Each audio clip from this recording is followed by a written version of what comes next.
lah. Ruang ngobrol santai Tapi penuh makna. Oke teman-teman, jadi sekarang kita lagi sama Queen. Queen bakal nyeritain tentang suatu buku yang judulnya apa, Queen? Judulnya Hamlet, karya William Shakespeare. Okay. Nah teman-teman, tanpa lama-lama langsung aja Queen ceritain sih apa isi bukunya. Aku jelasin secara singkat aja ya. Jadi Hamlet ini adalah seorang pangeran Denmark yang dia hidup bahagia sama ayah dan ibunya. Tapi suatu ketika ayahnya ini meninggal mendadak. Kita nggak tahu kenapa ayahnya meninggal mendadak. Terus selang beberapa hari ibunya langsung menikah sama pamannya. Ibunya cepet banget move on dari ayahnya ya. Betul. Dari suaminya itu move onnya. Ngomong-ngomong, ayahnya meninggal karena apa nih? Oke, jadi ayahnya ini meninggal karena nginin pamannya sendiri. Kenapa pamannya bisa setega itu buat ayahnya?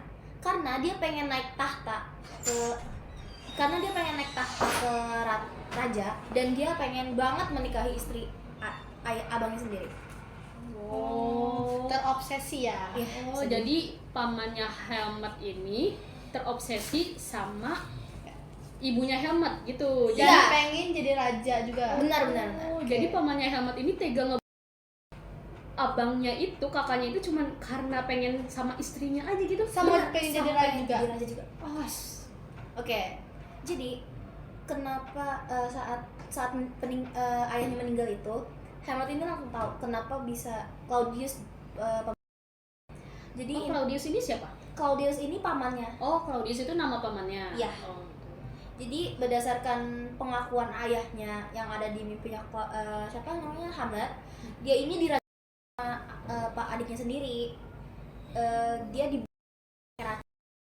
tapi Claudius tapi bukan raja atau disuntik. Claudius itu langsung masukin ke dalam telinganya sendiri. Iya. Jadi kayak Claudius nyelinap ke kamar ayahnya saat ayahnya lagi tidur, terus dia langsung naruh telinganya ayahnya. Ya. Oh, jadi ayahnya Hamlet tuh lagi tidur dan itu aja sama adiknya. Iya. Dalam bahasa dramanya itu judulnya A leprous distillment poured in the pores of my ears. Yang artinya bayangin aja itu dimasukin lewat telinga sehingga lewat jalur yang sunyi dan rasa gitu. Maksudnya dia ngeras ayahnya Hamlet tuh tidur, terus dia menyelinap ke kamarnya, lalu menaruh rajanya gitu. Iya. Bayangin aja lewat telinga. Terus gimana Oke. lagi ceritanya?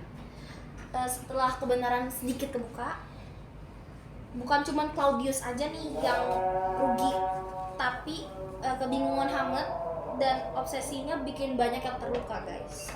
Kenapa dia bingung? Apa yang dia pikirin? Jadi ada salah satu temannya namanya Polonius tersakiti karena Hamlet yang ngira ada pengkhianat di balik tirai gitu.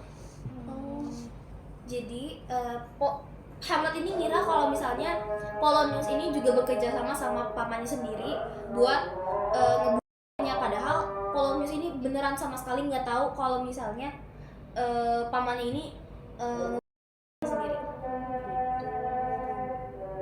Berarti Hamlet ini tahu ayahnya dibunuh pamannya itu karena mimpi gitu. Iya, karena arwah ayahnya masuk ke dalam mimpinya. Jadi di mimpi itu ayahnya Hamlet itu menceritakan kalau dia itu dibunuh tadi tapi lewat telinga. Pasti Hamlet dendam banget tuh sama paman. Dendam banget, sumpah. Terus gimana? Hamlet ikut balas dendam nggak sama pamannya itu? Dia apakah mungkin dia mengakhiri hidup pamannya juga karena pamannya sudah mengakhiri hidup ayahnya? Tapi sebelum itu ada juga temannya dia yang lain namanya Ophelia yang tenggelam. Ya, kenapa dia bisa tenggelam? Ya karena Hamlet juga mengira kalau Ophelia, Polonius sama pamannya itu bekerja sama buat Jadi yang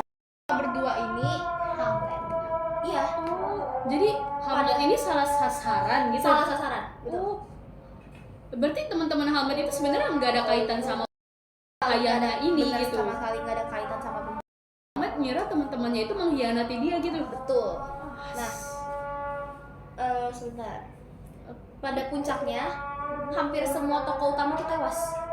Hampir semua tokoh utama tewas. Gara-gara di Betul. dan gara-gara kesalahpahaman. Benar, salah paham.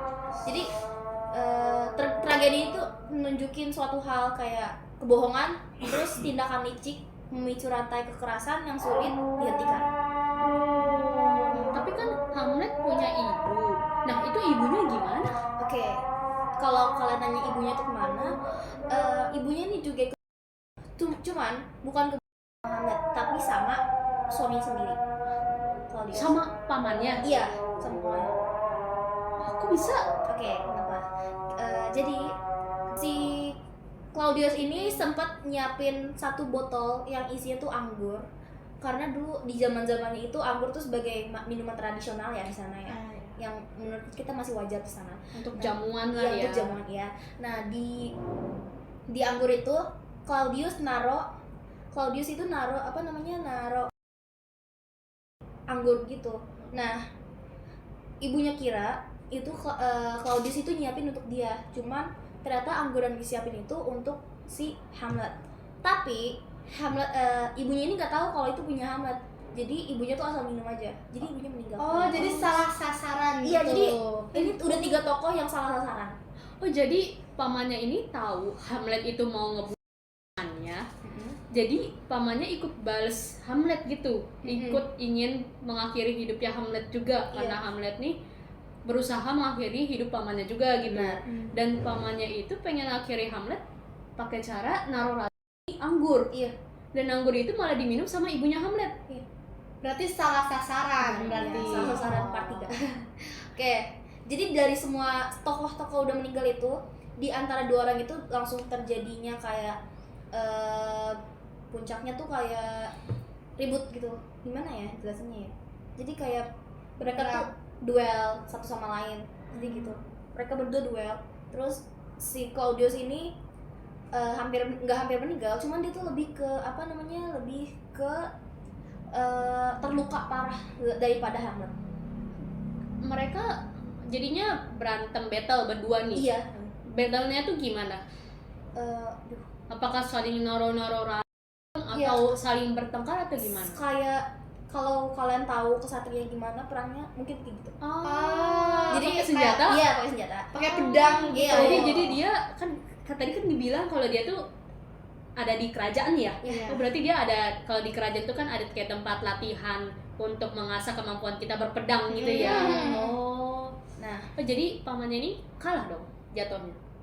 sebentar. Nah, jadi triknya Hamlet buat mengungkap kebenaran itu juga salah satu bagian paling jenius di drama ini. Ralat di buku ini, dia nggak langsung nuduh, tapi dia bikin sandiwara kecil yang niru adegan pembunuhan. Macam kayak teater di dalam teater, paham kan? Teater di dalam teater. Iya.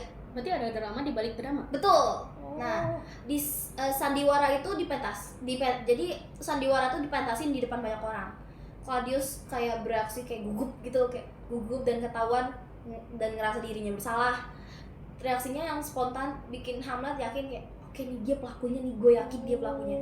Nah, lucu sekaligus nakutin juga. Bukti itu bukan pakai alat ilmiah, tapi reaksi manusia. Hamlet pakai seni atau drama buat memperhatikan atau ngeliatin kebenaran yang aslinya gitu. Jadi sebenarnya Hamlet ini juga setelah walaupun dia udah salah sasaran beberapa kali, tapi dia masih tetap ragu pelaku aslinya gitu ya. Betul, iya. Jadi dia seolah-olah nggak percaya kalau itu pamannya gitu ya. Jadi dia pakai cara untuk melihat dari reaksi pamannya dengan menampilkan sebuah teater dengan reka ulang adegan yang telah pamannya lakuin ke ayahnya Hamlet itu. Jadi terus gimana lanjutan? Oke, jadi endingnya tragedi ini tunjukin suatu hal gitu, kebohongan sama tindakan licik yang memicu rantai kekerasan yang sulit buat dihentiin. Tadi kan endingnya mereka tuh battle, terus gimana? Siapa yang kalah dan siapa yang menang? Kalau yang kalah udah pasti Claudius ya, karena kalian paham kan kalau misalnya orang dendam tuh gimana. Jadi kayak kita nggak mau kalah sama diri kita sendiri, kayak kita harus bisa nih ngalahin orang ini, gimana caranya. Jadi endingnya si Claudius ini kalah. Berarti Claudius ini sudah jadi pengkhianat tapi kemampuan berpedang pun kalah sama Helmet ya. Iya betul. Kita udah dengerin nih cerita tentang Hamlet ini.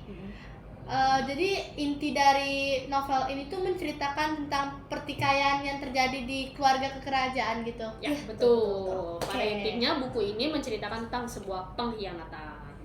Nah, teman-teman, sekarang kan kita udah masuk ke sesi review buku. Jadi kita mau tanya-tanya dulu nih sama Queen tentang buku yang udah Queen baca ya. Pertanyaan pertama dari aku nih. Queen, kan kamu udah baca nih bukunya, judulnya Hamlet tadi ya? Iya. Menurut kamu, part mana yang paling seru? Aku jawab ya. Jadi menurut aku part terseru di novel yang udah aku baca ini di ending. Karena ini endingnya tuh kan tentang pertikaian antara Claudius sama Hamletnya. Jadi aku termasuk orang yang suka action, jadi menurut aku tuh bakal seru banget. Jadi Queen suka di bagian yang mereka berantem dengan pedang itu ya? Benar. Kalau Evelyn ada pertanyaan nggak? Oh, aku ada. Menurut Queen, buku ini cocok gak direkomendasikan kepada sobat literasi yang sedang menonton? Cocok gak ya? Sebenarnya kalau kalian suka novel yang berbau action atau kerajaan, mungkin ini bakal cocok buat kalian. Tapi kalau kalian suka novel yang di luar dari genre ini, mungkin kalian bakal merasa kayak, oh ini novelnya ya udah gitu. Jadi Kayak kurang gitu ya, ya? tapi aku tetap rekomendasiin kok. Jadi karena bukunya ini genrenya action, jadi kalau buat ke teman-teman yang suka action, Queen itu rekomendasiin ya. Betul. Ya, karena seru ya. Bener, seru banget sih. Seru. Walaupun pakai bahasa Inggris cuma agak muak. Iya teman-teman, bukunya dalam bahasa Inggris ya. Iya, jadi kalau kalian pakai bahasa Inggris, kalau kalian ngerti bahasa Inggris, jadi kalian bakal suka bukunya. Tapi kalau kalian yang mau lagi belajar bahasa Inggris juga cocok ya buat belajar cocok. gitu. Nanti kalian bisa translate pelan-pelan gitu. Karena bukunya kayaknya nggak terlalu tebal Iya, ya. nggak terlalu tebal. Nggak terlalu tebal bukunya juga. Terus aku masih punya satu pertanyaan terakhir buat Queen. Dari hasil baca buku ini, dari isi ceritanya, setiap kamu baca, pesan apa yang pengen kamu sampein dari hasil baca buku ini? Pesan atau pelajaran nggak apa-apa sama. Boleh, Sama-sama. pesan atau pembelajaran yang kamu dapat deh dari buku ini. Ini tuh ada dua sisi penting. Pertama, kejahatan yang dilakuin diam-diam, terus pengkhianatan, manipulasi sering jauh lebih merusak karena korbannya nggak sempat siap gitu. Yang kedua, cara Hamlet menangani kebenaran tuh juga salah. Dia tuh juga bermasalah. Dia pakai sandiwara untuk ngebales, dia ragu-ragu, dan disitulah dia cuman kehilangan dia kehilangan kontrol. Jadi bukan cuma pelaku yang bersalah, tapi kita juga reaksi terhadap kebenaran bisa memperparah keadaan. Jadi kalau menurut Queen, ketika kita punya rasa ingin membalas dendam atas sebuah pengkhianatan, baiknya kayak gimana nih? Kalau kita punya dendam atau pengkhianatan, lebih baik kita lakuin lebih baik kita jangan main hakim sendiri sih. Jadi kita kayak baik ngobrol aja, ngobrol santai sama orang yang punya masalah ini. Iya. Kalau emang dia maunya main hakim sendiri, ya udah kita juga ikutin aja maunya. Gitu. Apalagi sampai nimbulin korban yang nggak bersalah sama sekali. Betul. Iya, itu benar banget teman-teman, karena kan tadi ada part di mana Helmet ini tuh salah sasaran, yang mana temennya sendiri malah jadi Tumbal. tumbal atas kemarahannya si Helmet ini. Jadi itu benar kata Queen, kalau sebaiknya ketika kita marah, kita redain dulu amarah kita, dan Jangan main alangkah baiknya hakim. itu kita ngobrol baik-baik gitu ya. Terus jangan juga main hakim gitu. Iya, jangan main hakim sendiri, jangan asal menuduh orang sembarangan, itu nggak baik banget ya. Dan ketika kita dalam keadaan marah, pasti kita kayak Helmet dong, kita bingung maunya gimana gitu. Kita maunya kemarahan kita ini tuh tersalurkan gitu, padahal kita bisa aja meredakannya dulu, kita bicarakan, itu bisa selesai gitu. Oke teman-teman, kita udah selesai nih mendengarkan Queen cerita tentang buku yang berjudul Hamlet. Oke teman, jangan lupa kunjungi perpustakaan SMP Nurul Islam dan juga jangan lupa meminjam bukunya. Jangan lupa dikembaliin ya. Terima kasih buat teman-teman yang udah nonton. Jangan lupa di subscribe, di like, komen, dan share. ke Terima teman-teman kasih. kalian. Makasih. Salam Literasi itu